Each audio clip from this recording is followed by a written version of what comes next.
हमारा first question रहेगा, psychologist कौन होता है? Okay, very interesting. So psychologist कौन होता है? ये वो शख्स है जो कि आपके इमोशंस को समझता है, जो कि आपके थॉट्स पे वर्क करता है। हमारे जो थॉट्स है वो हमारी सारी प्रॉब्लम्स का रूट कॉज है। तो जब हम वो थॉट्स के ऊपर वर्क कर लेते हैं कि हम आइडेंटिफाई करें कि ये थॉट, ये जो मेरा थिंकिंग पैटर्न है, यही गलत है। कि फॉर एग्जाम्पल शायद मैं किसी को ब्लेम कर रही हूँ इस सिचुएशन में, या फिर मैं हमेशा एक्सट्रीम ऑपोजिट्स में सोच रही हूँ कि या तो यही होना चाहिए या तो ये नहीं होना चाहिए, बीच का रास्ता मैं नहीं चुन रही हूँ। तो ये मेरे खुद के मेंटल ब्लॉकेजेस है, ये मेरे थिंकिंग एरर्स हैं। तो ये इस तरह के कई सारे थिंकिंग पैटर्न्स में जो गलतियां होती है, कमियां रहती है, उनको एज ए साइकोलॉजिस्ट हम आइडेंटिफाई करते हैं और उनको करेक्ट करते हैं, उसके बदले में सब्स्टिट्यूट थॉट देके एंड कई सारी टेक्निक सिखा के आपको मेंटल पीस दिलाते हैं एंड स्ट्रेस और एंजाइटी और डिप्रेशन जैसे इश्यूज से हम छुटकारा दिलाते हैं। एक क्वेश्चन है, काउंसलिंग के किसको ज्यादा जरूरत है? सो काउंसलिंग की हर उस इंसान को जरूरत है जिसकी लाइफ में कंफ्यूजन है, ठीक है, जो अपने आप को स्टक फील कर रहा है कि मैं लाइफ में क्या डिसीजंस, क्योंकि काउंसलिंग बहुत तरह की होती है। सो डिपेंड करता है आप लाइफ के कौन सी समस्याओं से गुजर रहे हैं। क्या वो रिलेशनशिप इश्यूज चल रहे हैं, क्या आप करियर चॉइसेस में कंफ्यूज हैं, क्या आपके स्ट्रेस, वर्क प्लेस स्ट्रेस बहुत ज्यादा इंक्रीज हो गया है, या फिर आपके पेरेंट चाइल्ड कॉन्फ्लिक्ट्स चल रहे हैं। तो आप लाइफ के कौन से एरिया में प्रॉब्लम्स फेस कर रहे हैं, चैलेंजेस फेस कर रहे हैं, जो कि आपकी इमोशनल हेल्थ, आपकी मेंटल हेल्थ को डिस्टर्ब कर रही है। मेंटल हेल्थ मतलब आपके पीस को, आपके सुकून को डिस्टर्ब कर रही है। तो तब आपको एक साइकोलॉजिस्ट को रेफर करने की जरूरत है। कई बार ऐसे होता है कि ना हम अपने आप में ही दोस्तों में बैठ जाते हैं और सोल्यूशंस निकालने की कोशिश करते हैं कि चलो मैंने बोल दिया, मैं, मेरा मन हल्का हो गया। बट वो जो मन हल्का होता है वो टेम्पररी होता है। वो बहुत जरूरी है, वो भी बहुत जरूरी है कि अपने दोस्तों में, भाई बहनों में, फैमिली में बैठ के अपना मन हल्का करो, अपने विचारों को डिस्कस करो कि मेरे को ऐसा विचार आ रहा है, मैं ये सोच रही हूँ या सोच रहा हूँ। बट जब आपको एक प्रॉपर सोल्यूशन चाहिए, जब आपको एक क्लियर सोल्यूशन नहीं मिल रहा है, क्लैरिटी ऑफ माइंड नहीं मिल रहा है, so it is always the best decision to consult a psychologist, because वो एक एक्सपर्ट है जिन्होंने मेंटल हेल्थ के ऊपर प्रॉपर स्टडी की है, प्रॉपर रिसर्च की है। तो उनको वो किसी भी तरह से आपसे बेहतर नॉलेज रखते हैं। ठीक है। And yes, you should be consulting.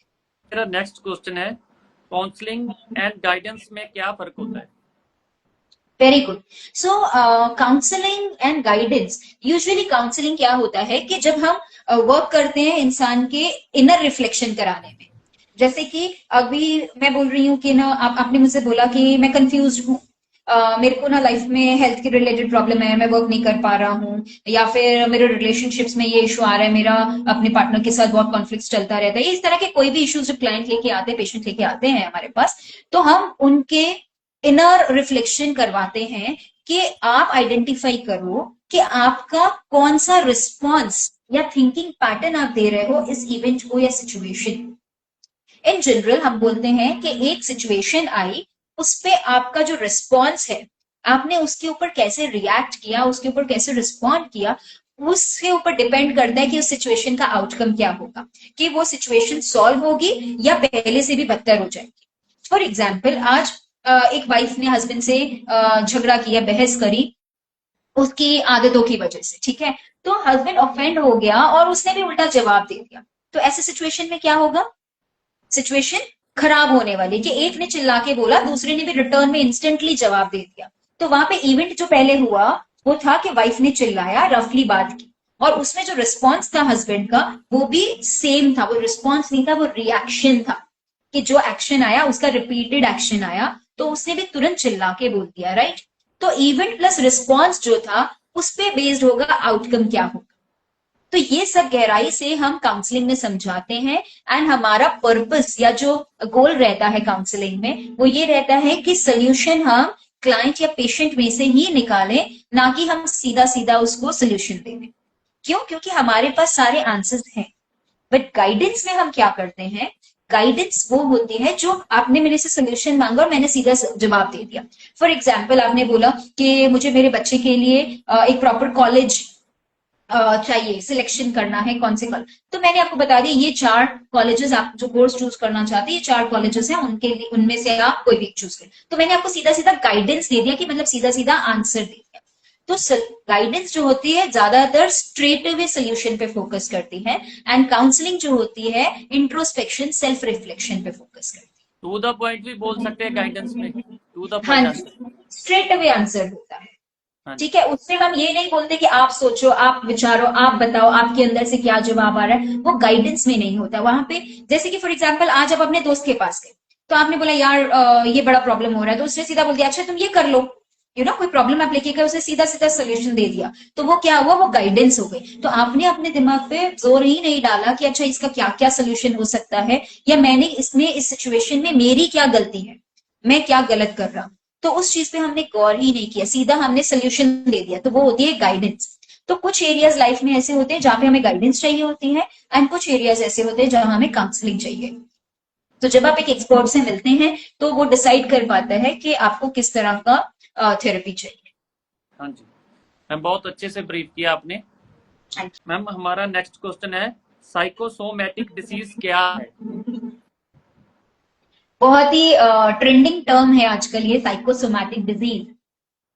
So basically psychosomatic diseases वो बीमारियां हैं जिनको मैं कैटेगराइज करूंगी कि आज की तारीख में मोर देन 80% बीमारियां जो कि हमें फिजिकल लगती हैं, बट उनका रूट हमारी साइकोलॉजी में है, मतलब हमारी साइकी, हमारे थॉट्स में है।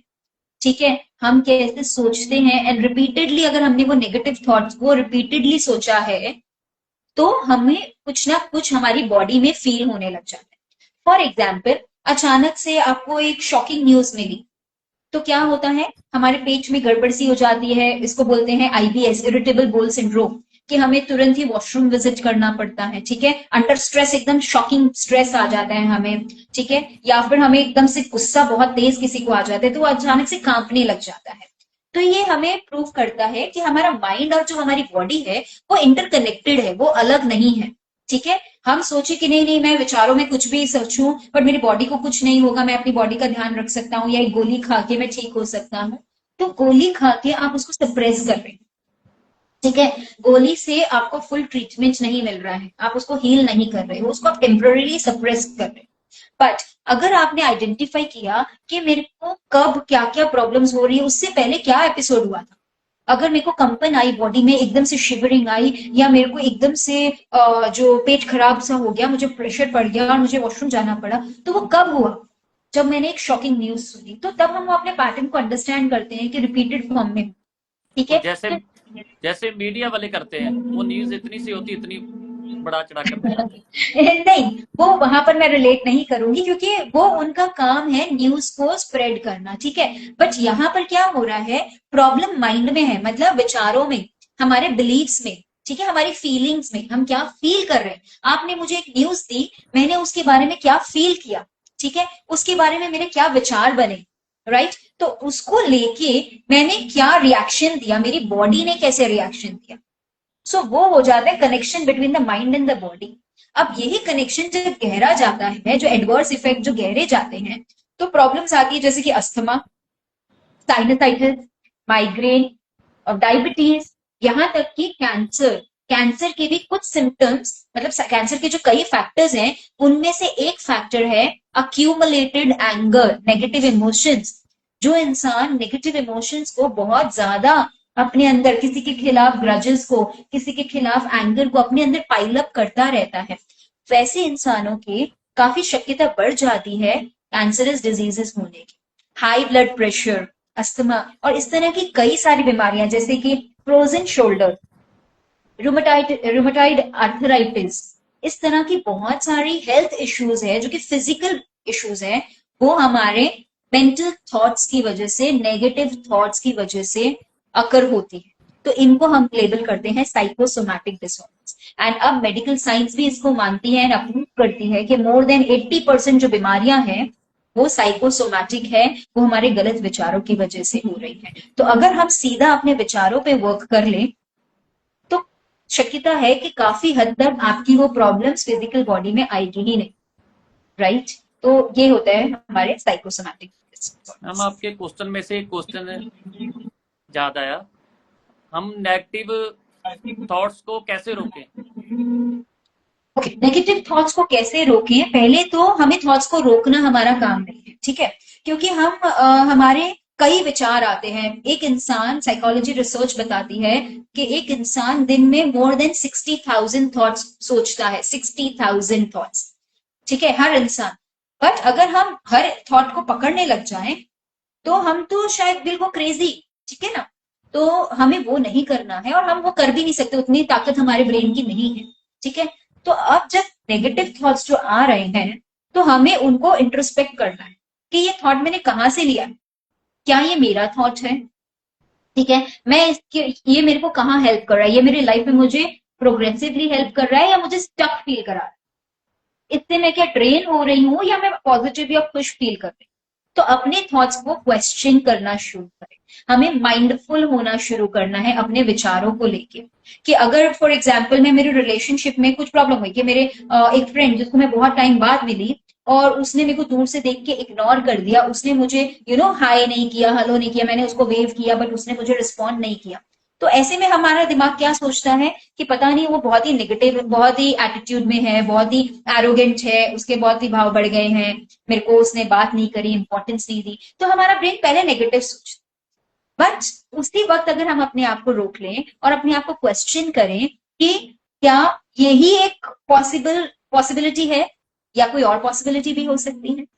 हो सकता है वो इंसान अपने ही ख्यालों में है बट उसने आपको देखा पर ध्यान नहीं दे पाया क्योंकि वो अपने ही ख्यालों में चलता जा रहा है, उसने इंटेंशनली आपको इग्नोर नहीं की, राइट। सो बहुत सारी और पॉसिबिलिटीज हो सकती हैं।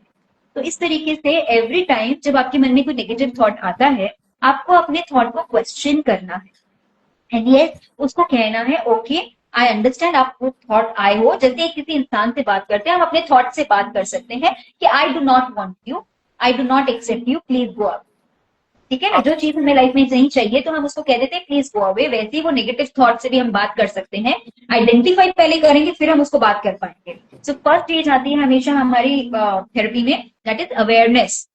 अवेयरनेस होगा तो सेकेंड स्टेप आएगा एक्सेप्टेंस, और उसके बाद ही चेंज आ सकता है, राइट। आपके कहने का तात्पर्य है जैसे छोटी छोटी बातें लोग दिल पे लगा लेते हैं, हाँ, तो वो नहीं लगाते हुए उनकी गहराई में जाने की जरूरत है कि ये हुआ है तो क्यों हुआ होगा, और क्यों ना मैं उससे जाके ही पूछ लूं, इंस्टेड ऑफ मेरे दिमाग में कुछ ना कुछ ख्याल बना रही हूँ कि वो ऐसा होगा, वो ये प्रॉब्लम होगा, ये होगा, वो होगा, तो उसकी बजाय क्यों ना मैं उसको कन्फ्रंट कर लूं कि भाई क्या हुआ, मैंने तुम्हें वेव किया था, हाय बोला था, तुमने जवाब नहीं दिया, ऑल इज वेल, सब ठीक तो है। तो आपका वहीं पे क्लैरिटी मिल जाएगी और वो राई का पहाड़ बनेगा ही।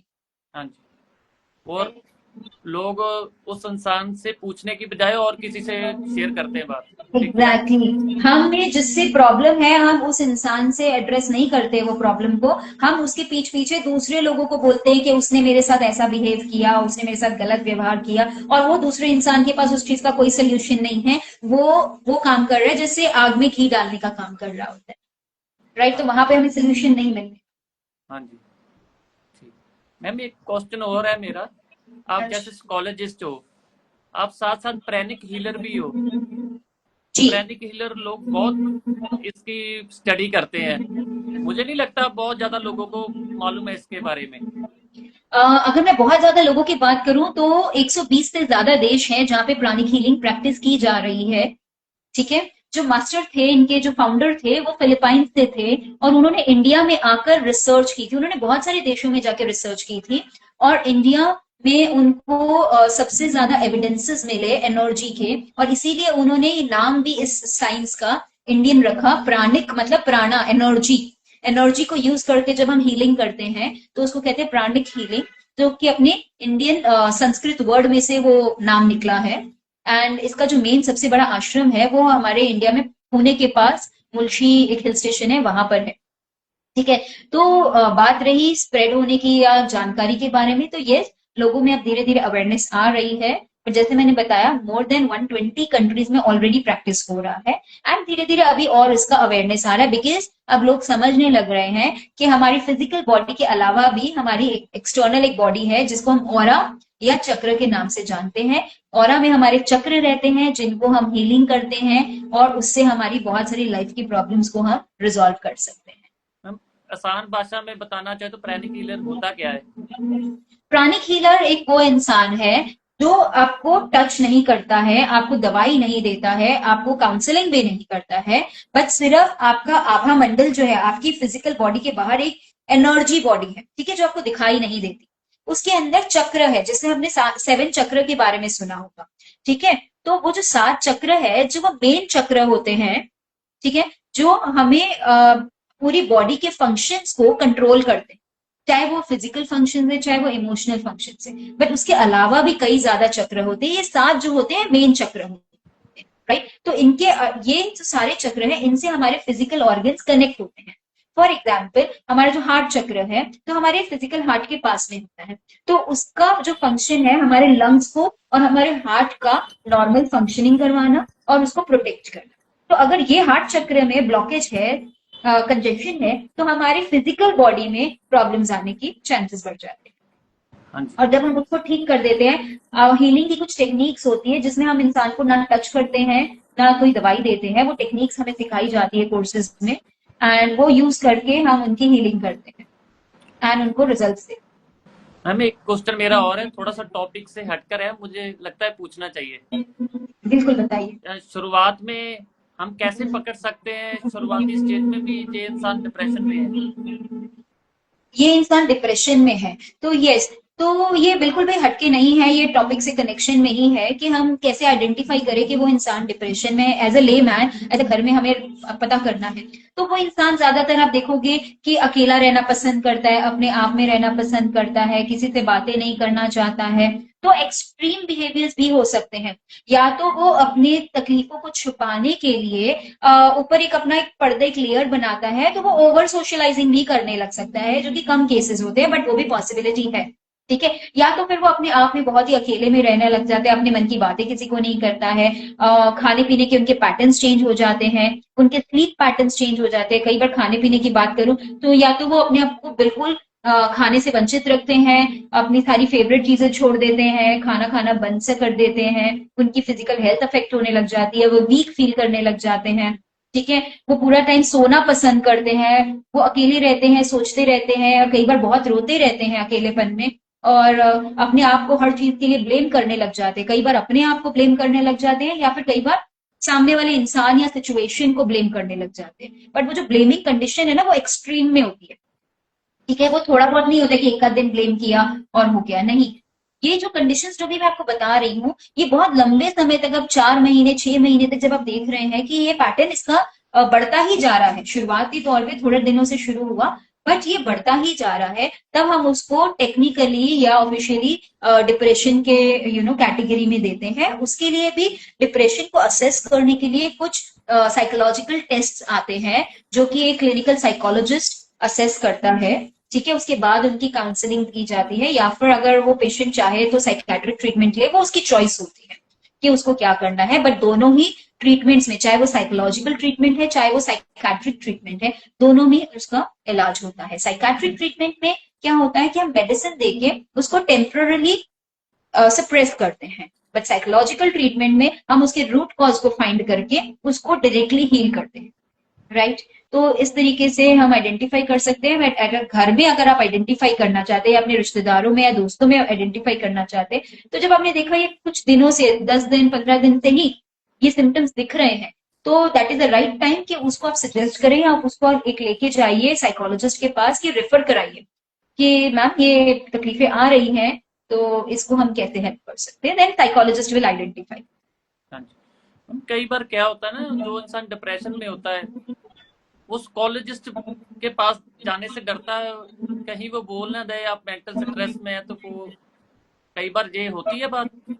यस, बिल्कुल होती है। बहुत सारे लोगों को ये वो रिफ्रेन करते हैं, वो बचना चाहते हैं ट्रीटमेंट से, क्योंकि कहीं ना कहीं उनको फियर ऑफ जजमेंट होता है कि वो जो मैम है, वो जो साइकोलॉजिस्ट है, वो मेरे बारे में क्या सोचेगी या सोचेगा कि वो मेरे को इतना भी अपने आप को हैंडल करना नहीं आता है, या अपनी प्रॉब्लम्स को सॉल्व करना नहीं आता है। तो इस तरह के कई नेगेटिव विचार वो इंसान के मन में चल रहे हैं, क्योंकि उनके नेगेटिव विचारों की जो संख्या है और इंटेंसिटी इतनी हाई हो रखी है, इसी वजह से वो डिप्रेशन फील कर रहे हैं।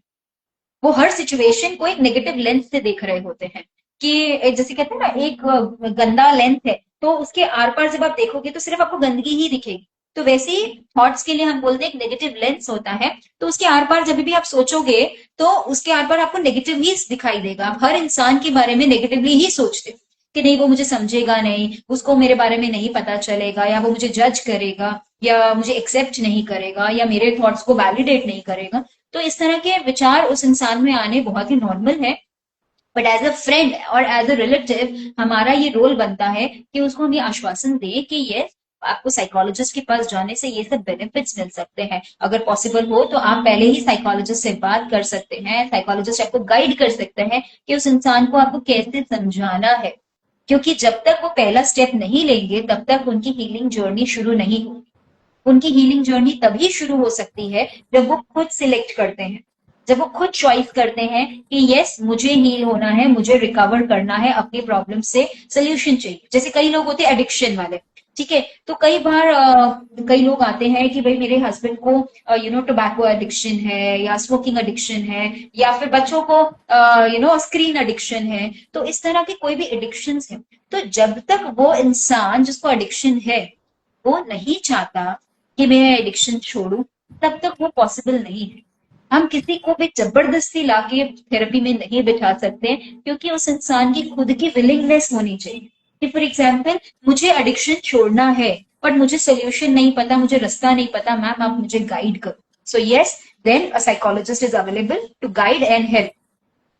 बट अगर वो ही एकदम अड़ियल होके जिद्दी होके बैठा है कि नहीं मेरे को, मैं ऐसा ही हूं, कि मतलब जैसे कहते हैं ना, अगर कोई सोया हुआ है तो उसको जगा सकते हैं, पर अगर कोई सोया हुआ नहीं है, वो एक सिर्फ प्रिटेंड कर रहा है, वो एक नाटक कर रहा है सोने का, तो उसको हम कैसे जगाएंगे, क्योंकि उसने ठान के बैठा है कि मुझे जागना ही नहीं, राइट। तो ऐसे इंसान को हम जगा नहीं सकते। तो सिमिलरली अगर कोई प्रॉब्लम में है और उसको खुद को सोल्यूशन चाहिए तो हम उसको सोल्यूशन दिला सकते हैं।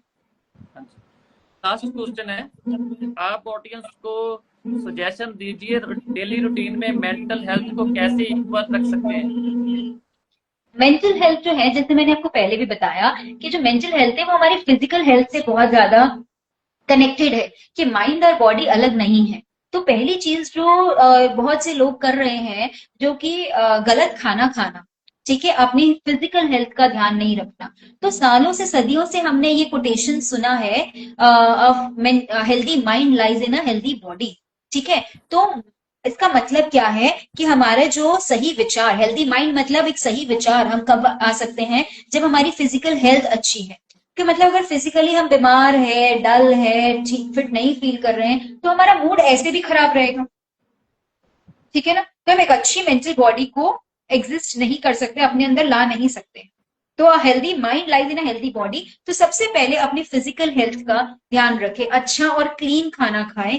ज्यादातर लोग आजकल बहुत ज्यादा, स्पेशली टीनेजर्स या यंगर जनरेशन, बहुत ज्यादा जंक फूड की तरफ, चीजी प्रोडक्ट्स की तरफ और इस तरह के खाने की तरफ बहुत ज्यादा इंक्लाइंड है। तो मैं उनको एक ये मैसेज देना चाहती हूँ कि आपकी गट हेल्थ और आपकी मेंटल हेल्थ का डायरेक्ट कनेक्शन है। ये बहुत ही लंबा टॉपिक है जिसके ऊपर हम फिर कभी बात कर सकते हैं, बट अब आपका जो गट हेल्थ है और आपका जो मेंटल पीस है, जॉय है, फीलिंग्स है, उसका एकदम डायरेक्ट कनेक्शन होता है। तो अगर आपका गट क्लीन है, क्लियर है, आपका डाइजेस्टिव सिस्टम अच्छा है, आपकी फिजिकल हेल्थ अच्छी है, तो बहुत ज्यादा चांसेस बढ़ जाते हैं कि आप मेंटली भी फिट रहेंगे। तो यस, फिजिकल हेल्थ अच्छी रखना बहुत जरूरी है। So healthy mind lies in a healthy body. And आज की जो नई रिसर्च कहती है which is healthy mind can create a healthy body, मतलब कि आपके विचार अच्छे होंगे तो आप अपनी बॉडी को भी फिट रखने में सहयोग दे सकते हैं, अपने बीमारियों से मुक्त रह सकते हैं, राइट। सेकेंड वुड बी, जैसे कि हम ब्लेम बहुत देते हैं।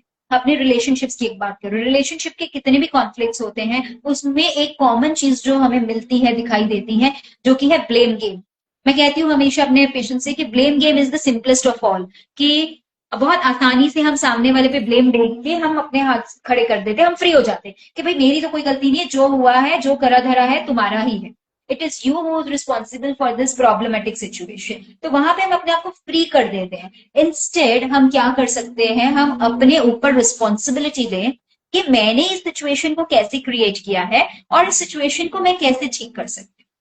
तो हमारे थॉट्स है, हमारे फीलिंग्स है, हमारे वर्ड्स हैं, या फिर हमारा जो बिहेवियर है, ये सब अगर अलाइंड है और ये सब पॉजिटिव है सामने वाले की तरफ, तो बहुत चांसेस बढ़ जाते हैं कि वो सिचुएशन नेगेटिव होगी ही नहीं।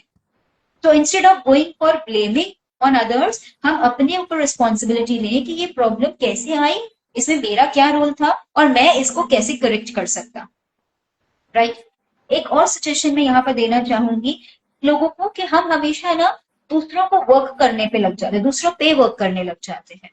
तो मैं ये उनको कहना चाहूंगी कि एक ना कंसेप्ट होता है साइकोलॉजी में जिसको हम कहते हैं locus of control. Locus of control क्या बताता है कि एक इनर सर्कल है जिसका मतलब है मैं, आई मी माई सेल्फ, मेरे थॉट्स, मेरे एक्शंस, मेरे बिहेवियर्स, और उसके बाहर का एक सर्कल होता है जिसको कहते हैं बियॉन्ड मी, मतलब मेरे अलावा कौन, मेरे रिश्तेदार, मेरे आसपास के सिचुएशंस या फिर कोई भी सर्कमस्टेंसेस जिन पे मेरा कोई कंट्रोल नहीं।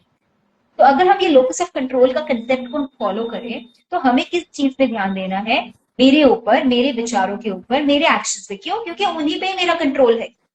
आपका किसी और इंसान पे कंट्रोल नहीं है। आप उसके विचारों में जाके उसके विचारों को चेंज नहीं कर सकते हैं। अगर आप एक्सटर्नली किसी को इन्फ्लुएंस भी करते हैं तो वो एक्सटर्नल इन्फ्लुएंस बहुत टेम्पररी होता है। साइकोलॉजी कहती है कोई भी एक्सटर्नल इन्फ्लुएंस 48 घंटे से ज्यादा नहीं टिकता। It lasts only, any external motivation will last only for maximum 48 hours. तो हम एक्सटर्नली किसी को इन्फ्लुएंस टेम्पररी कर सकते हैं, बट उसके विचारों को या उसकी लाइफ को हम चेंज करने की काबिलियत नहीं रखते। तो अगर वो काबिलियत कोई रखता है तो वो इंसान खुद है।